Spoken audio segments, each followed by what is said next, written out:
test is in 4 parts: Part 1, Part 2, Part 3, and Part 4. Now look at Part 1. Part 1. First, you have some time to look at questions 1 to 4.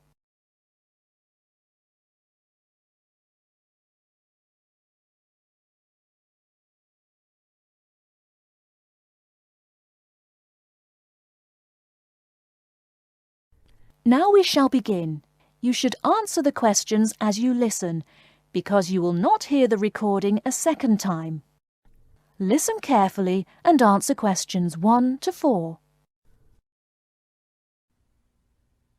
Global Bicycle Tours, may I help you? Yes, thank you. I'd like to sign up for a bicycle tour. Which tour were you interested in? We have the River Valley Tour coming up in June and the Mountain Tour in July. The River Valley tour is in June. I thought it was in May. It actually takes place the first week of June. Oh, I see. Well, I can still do that. The River Valley tour is the one I want. Splendid. Just let me take your information. May I have your name, please? Carla Schmidt. That's Carla with a K, not a C. K-A-R-L-A. Thank you, Ms. Schmidt. Address? Do you need a street address, or can I give you my post office box? A post office box is fine. It's P.O. Box 257, Manchester. Thank you. Okay, next. Will you be bringing your own bicycle, or do you want to rent one from us? I'll bring my own. Excellent. Now, we provide all the meals, so we need to know if you have any dietary restrictions. I don't think so. What do you mean? I mean, if there's any food you can't eat. Some people have food allergies or are vegetarian or have to avoid dairy products, things like that. Oh, I see. Well, yes, I'm a vegetarian. I never eat meat.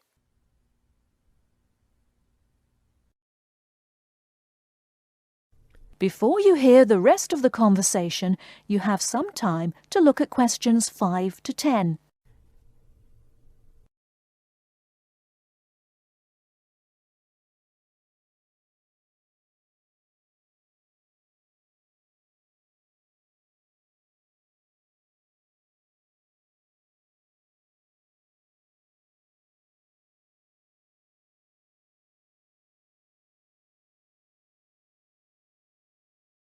Now listen and answer questions 5 to 10. All right, I'll make a note of that. Now, the total cost of the tour is $750. That much? The price includes everything: food, hotel, transportation, everything. Everything? Yes, everything. The only other thing is you'll want to tip the tour guide. We usually recommend 5% of the total tour cost. A 5% tip. I guess that's reasonable. In order to reserve your space on the tour, I'll need a 30% deposit. Do you need that right away? We generally ask for the deposit at least 4 weeks before the tour begins. The River Valley tour begins, 6 weeks from now. So you'll need to pay the deposit in 2 weeks. I think I can do that. I wonder if you could tell me something. How will our luggage be transported? Do we carry it on our bicycles? No, you leave that to us. We have a van that carries your luggage from hotel to hotel each day, so you don't have to worry about it. Great. I have a luggage rack for my bike, but I guess I won't have to bring that. No, you won't. But there are a few items we recommend that you bring. We can't control the weather, so you should bring a raincoat or rain gear. Yes, that's a good idea. And I should have my own spare tire too, shouldn't I? Actually, you don't need that, as our guide always carries some. And of course, you won't need maps either, since our guide has the route all planned. What about a water bottle? I'll need that, won't I? Yes, you should definitely have a water bottle. A camera would be a good idea too, since that tour goes through some very scenic areas. I have a guidebook of that area. I wonder if I should bring it along. We don't recommend guidebooks. It would just be extra weight, and the tour guide knows a great deal about the area. Yes, I see. Is there anything else I need to know? I think we've covered the important points. I'll send you a tour brochure, and you can call again if you have any questions. Thank you very much.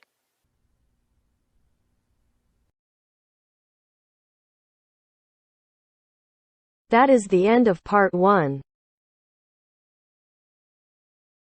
You now have half a minute to check your answers.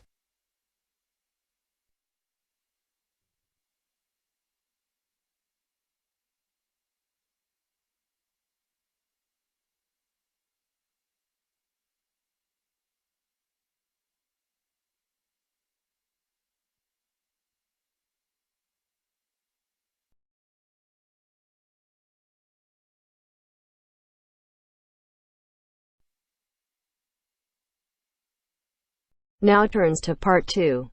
Part 2. You will hear the director of a new arts centre speaking to a group of local people who have come to hear what the new arts centre will be offering. First, you have some time to look at questions 11 to 15.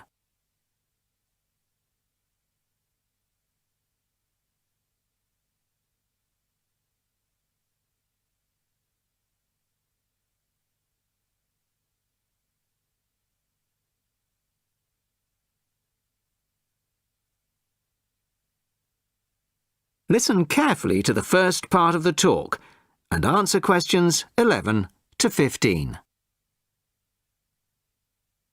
Well, good evening, everybody. Thank you all for turning out on this cold, wet evening. Welcome to our new art centre.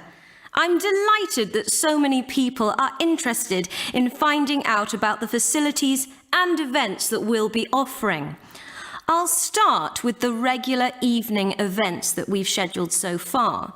Sunday night will be film club night.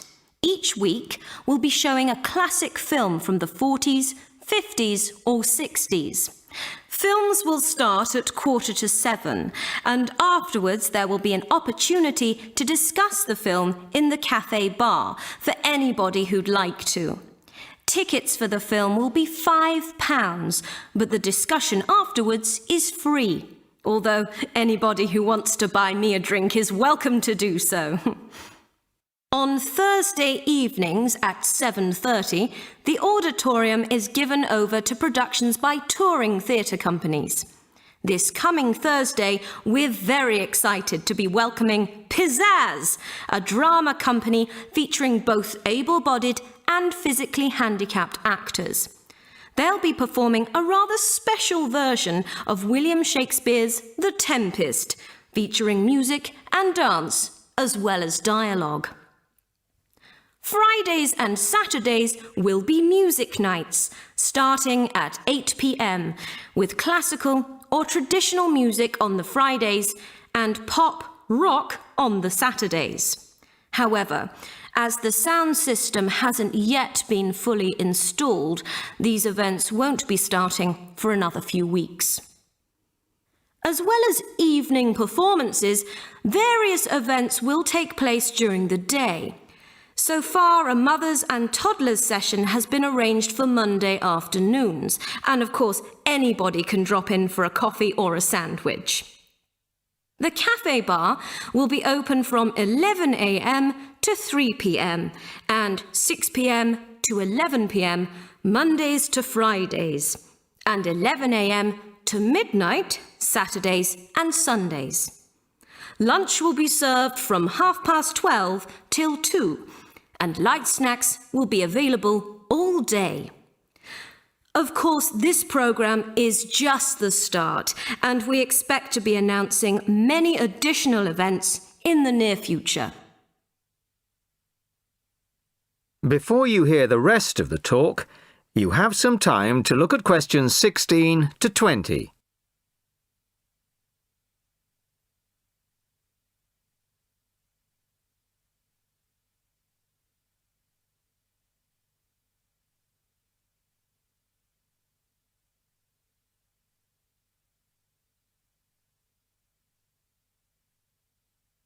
Now listen and answer questions 16 to 20.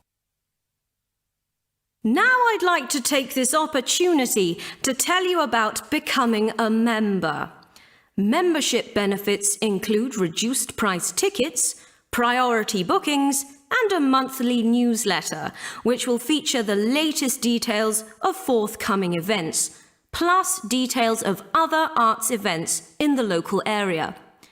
The cost of membership is just £15 a year, which I think is very reasonable.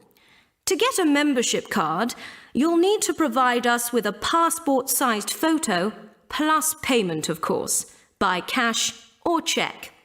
We can't accept credit cards, I'm afraid, at least not for the moment. We hope to have credit card payment facilities available in the not-too-distant future. Then, when you want to buy reduced-price tickets, you simply show your card at the box office or quote your membership number if you're making a telephone booking.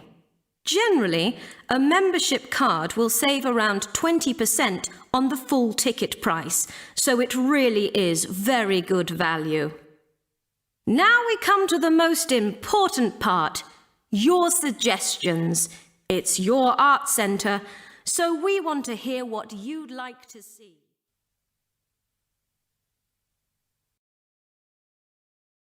That is the end of part 2. You now have half a minute to check your answers.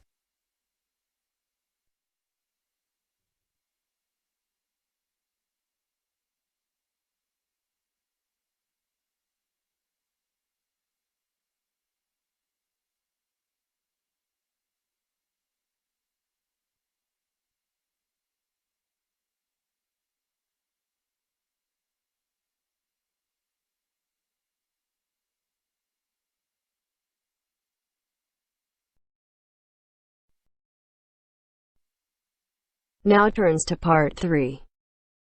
Part 3.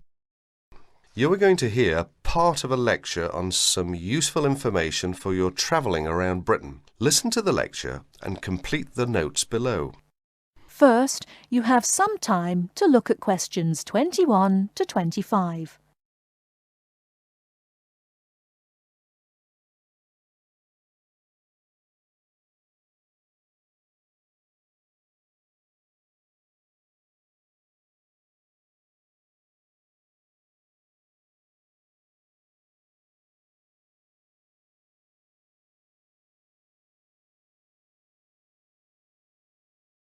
Now listen carefully and answer questions 21 to 25. Good afternoon and welcome to the session on Britain. This afternoon I would like to provide some useful information for you about travelling around Britain. Britain has over 700 tourist information centres. You will find them at major ports, airports, stations, historic landmarks and towns, and holiday centres. So just look out for this sign that says Tourist Information. The staff will be able to answer your holiday queries, as well as provide essential maps, guides and brochures. Tourist information centres at major ports and airports in London and addresses of British Tourist Authority European offices are all listed on the Tourist Information Centres. Now, let's talk about the telephone in Britain. You know, Britain is well supplied with public telephones. Street kiosks take lop coins. In city centres, mainline railway stations, airports and central London underground stations, payphones and card phones are in operation. For the latter, small plastic phone cards are used, and these come in 10, 20, 40, 100 and 200 units and can be bought at post offices, news kiosks, station bars and shops where the green and white card phone sign is displayed. Before you hear the rest of the talk, you have some time to look at questions 26 to 30.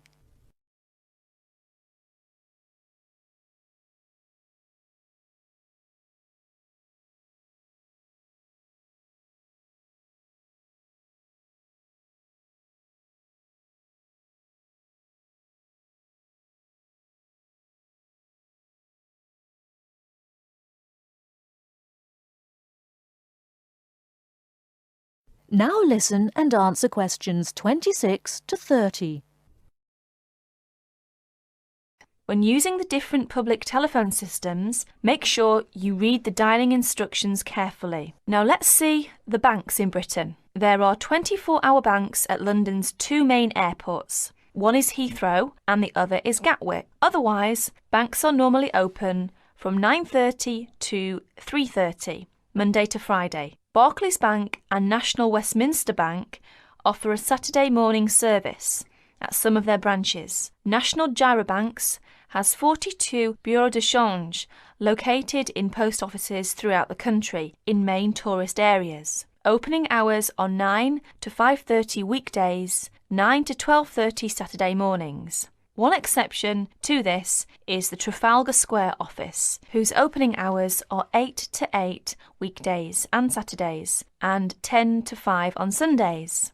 The Bureau de Change services are available to overseas visitors. Visitors can change their money there.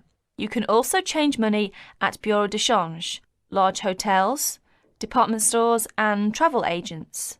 Be sure to check in advance the rate of exchange and the commission charged, as these vary considerably. Wherever possible, you are advised to use the bank or Bureau de Change, which conforms to the BTA Code of Conduct. In most cases, this is indicated by display of the code. That is the end of part 3. You now have half a minute to check your answers.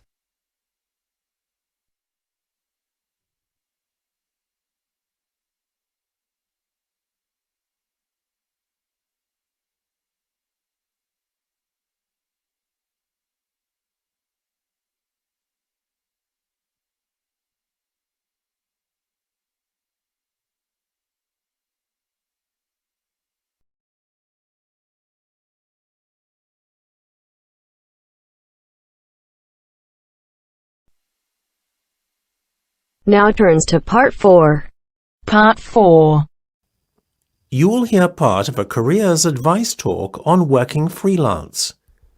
First, you have some time to look at questions 31 to 40.